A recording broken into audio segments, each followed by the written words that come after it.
Hello everyone, Kevin Loy here from Books by Kevin YouTube channel. If you haven't checked it out, please do and subscribe. Talk a lot about that in a minute. Today is March 30th, 2026. And I want to talk about a topic of faith, religion. If you've read any of my books or seen my channel, you'll know that I have a very strong faith, and that is part of several of my books. And the question I want to ask you is this: have you ever witnessed a miracle? Some of you will say yes, some of you will say no, some of you will say don't know. Well, I will tell you that I have, and I've witnessed more than one, and I'll come back to that later. As I show you part of my home here in Phoenix, Arizona called GoldenEye, you'll see a representation of faith pretty throughout. Reminds me of who I am and where I've come from. I'm blessed. Worked hard for everything I have, but I also realize that I'm blessed. I have a wife, beautiful wife, 50 years, 6 beautiful children, 11 fantastic grandchildren, and a fantastic career. I was in the military for 20-some years, retired as a major.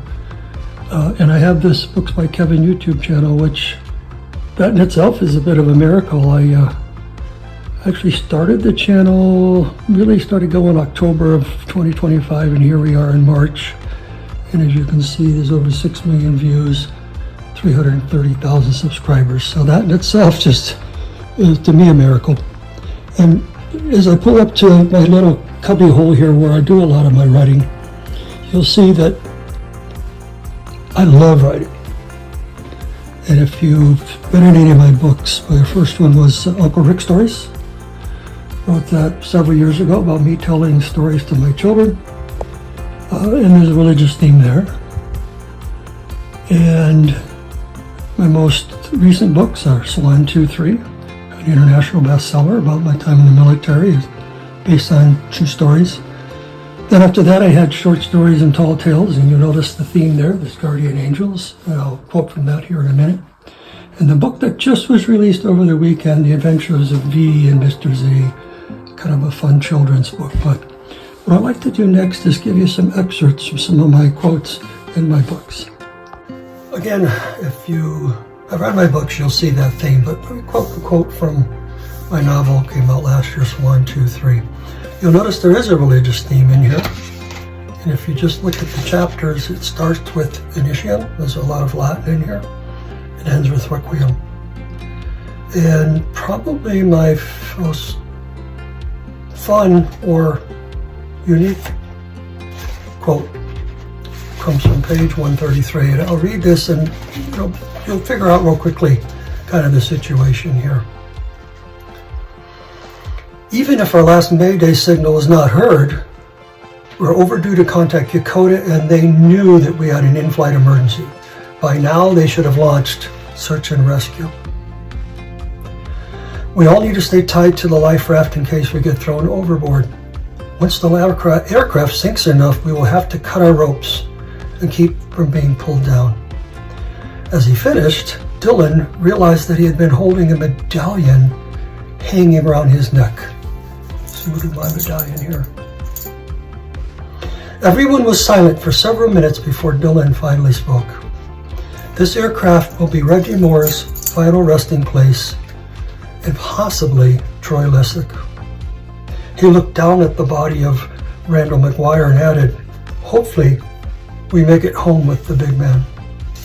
He realized that he was still holding the medallion hanging around his neck, connected to his dog tags, and looked at the engraving.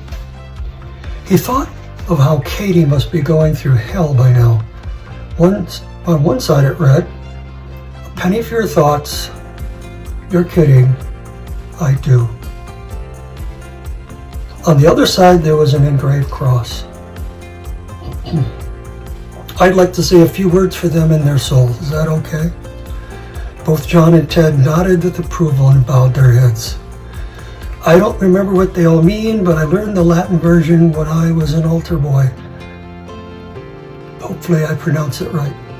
Dylan hesitated and started slowly, but the words came to him as he spoke. He made the sign of the cross as he spoke. Per istam sanctum unctonum et suam pissimam misericordiam indulge tibi Dominus quidquid per visum atiotum adoratum gustum et lucotionem tactum gracem delicisti. Troy finally added, "Rest in peace, Reggie Moore. You're one hell of a pilot and an even better human being. You too, big guy. You're hell of an RO. Troy, you better survive, you son of a bitch. You still owe me $20. So religion doesn't always have to be stuffy, and there's an even funnier quote later in the book, but I'll let you figure that out. That was pages 139 to 141. Definitely a religious theme in there, and there will be a sequel to this book. This book follows a lot of real life events and based a little bit on my career, and the next book will take us into special operations or spy. So that'll be an interesting one, right? Which I already worked on. The next one I want to quote from is my Short Stories and Tall Tales, came out just a few months ago. Another great read. And you'll notice right on the cover, there's the angels. I'm a big believer in angels, especially guardian angels. And in this book, the very first short story or novella is called the Guardian Angel Novella. And there's even a chapter called Hail Mary. But I'd like to quote a couple of things from the Guardian Angel Novella. And as I wrote these, I remember the words just came to me. It was like I wasn't speaking. So again, I'll set this up for you. Arrival at the final class of the day. We're starting on page 11.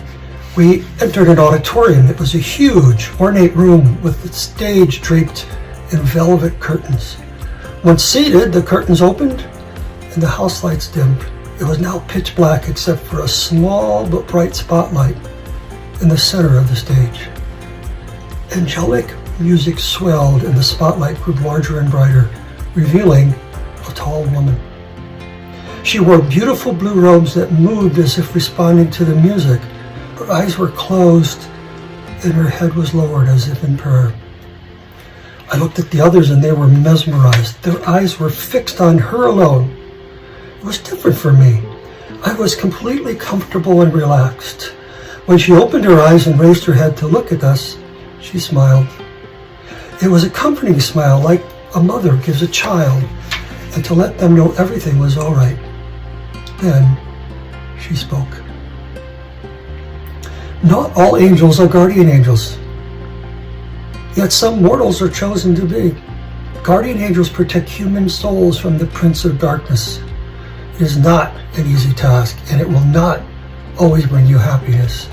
If you are successful, the soul spends eternity in heaven. However, if in the end the Prince of Darkness takes the soul, you will have failed. We can watch, we can pray, we can give signs as warnings, we can nudge slightly. We can do very little and feel our cause is hopeless. But through it all, you would fall in love with the soul you protect. You would take pride when they do well. You will rejoice when they find happiness and be sad when they're unhappy. As we guard their souls, we also see the world in all its foibles. Humanity sees things daily. We see things across millennia. Peace, war, empires, regimes, countries, and countless souls. The real battle is fought for the immortal soul. Guardian angels at the forefront of helping those who make it to heaven. The task is challenging, demanding, and it never ends. Now, you are asking, why me? You were chosen for a reason. End quote. I do have one more quote I want to go to, but before I do that, I want to tell you a personal story. I mentioned I have 6 children. my number 5 child. I had 4 sons, 2 daughters. Name's Chelsea Gabrielle.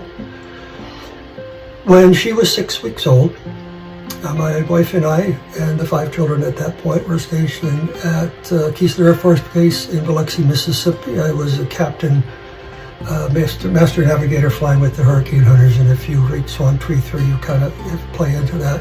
You'll understand that. One day at work, I got a call from my wife Tamara saying, there's something wrong with Chelsea. I'm not sure she's breathing. Her color is pallor is left. She almost looks gray. Need to get to the emergency room.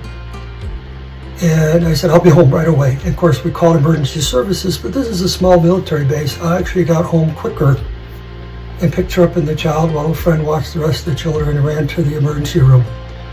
Now, Keesler Air Force Base in Biloxi, Mississippi is a wonderful base with a wonderful hospital. As we ran into the emergency room, I handed over my little tiny daughter, who we were trying to give resuscitation and stuff to the emergency room attendant. They took her, ran in the back room, wouldn't let us go back there while they attended to her. And of course, you can imagine the feelings of a parent that you don't know what's going on. I think it was maybe 5 minutes. It seemed like 5 hours later, the doctor came out. He pulled us to the side and he said, I noticed that you're Catholic. You should call a priest because your daughter has spinal meningitis and she's in extremely bad shape. She's on a resuscitator, keeping her alive at this point. I really don't think she's going to make it. So she should get her last rites. You can imagine the feeling that went through us.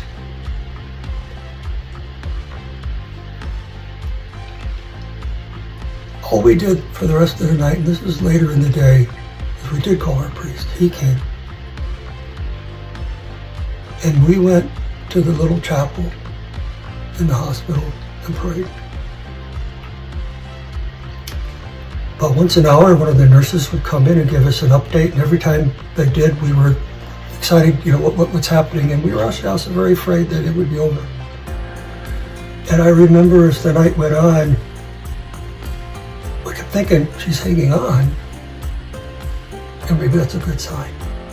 But then one of the nurses came in and said there was no change. He was being kept alive by a resuscitator. What do we want to do? And I said, keep her on the resuscitator. As the sun started to rise, I remember trying to make a deal with God. Who makes a deal with God? Who am I to make a deal with God, right? And I remember saying, God, I'll do anything. I know I'm a human being, I'm frail, I made mistakes. If you want to punish someone, punish me, but don't punish my little 6-week-old daughter. I want to see her grow up. I want to see her get married. I want to see her have her children. She's innocent. Save her. And a lot of crying. Not too long after that, the door opened and it was the doctor. And we thought, our hearts sunk, because all night long had been nurses.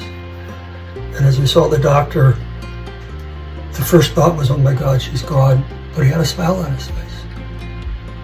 And he said, Captain Loy, Mrs. Loy, I'm not sure what happened. It's a miracle. Your daughter's fine. She just all of a sudden started breathing on her own. Her power came back. We had been pumping her with penicillin, keeping her alive. Nothing was in effect. And we just don't know what happened. We did another exam, the spinal fluid. There's nothing there. It was truly a miracle. So yes, I've witnessed a miracle. And more than one. But let's fast forward to Chelsea getting married. The day she had married, I got up and spoke. I almost forgot to tell this story. I sat down and my wife said, did you tell this story? I stood back up and the first thing I said was what I did at the beginning of this. Do you believe in miracles? Let's just show hands. And a lot of hands went up. But I was very quiet and I told that story. that day I got to walk my daughter down the aisle. There was a couple hundred people at the wedding. This is a large wedding, and you could hear a pin drop. I remember later, a gentleman in the back of the room came up to me and he said, "I've never been more affected by a story than that. And it makes me have faith in God." Well, here it is, 2026. That was quite a few years ago. Now, Chelsea is a mother of 6, just like we had, and doing extremely well. So there are miracles. The reason I tell you that story is there are miracles we see every day that we don't even recognize as miracles. I mean, my faith was there even before that miracle. I was lucky enough to have seen it. But I think every time you see a new child, every time you watch the news and you say, "Wow, that's a coincidence," was it? I believe in guardian angels. I think my guardian angel's been working overtime, and I want to thank my guardian angel, and I think you should thank yours too. So let me finish with another quote from Short Stories.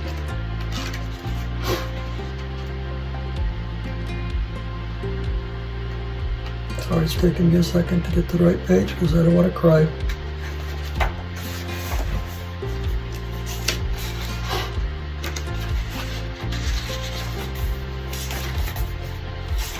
This is at the beginning of chapter 3, called Mentor. And this is the mentor quoting. "The war for the human soul is unlike any other war. Conventional war is easier. There are battle lines, casualties, and death. More importantly, it can come to an end. But the struggle for the human soul is never ending. There are no battle lines. And just when you think the war is over, another begins. It has been fought since the beginning of time, one soul at a time. If you have faith, it is not fought alone. Your duty is to aid the soul, be an anchor. Just as an anchor keeps the ship from wandering, you must anchor the soul to what is right and just. Only then can the soul be one with God." Thank you for your time today. If you like what you heard, my books can all be bought on Amazon. Please subscribe to my YouTube channel, Books by Kevin. Doing something right, over 6 million views. And I would love to hear from you. If you've witnessed a miracle, tell me about it. Let's share those stories because I don't think we share them enough, and it will help others with their faith. God bless, and we'll see you later.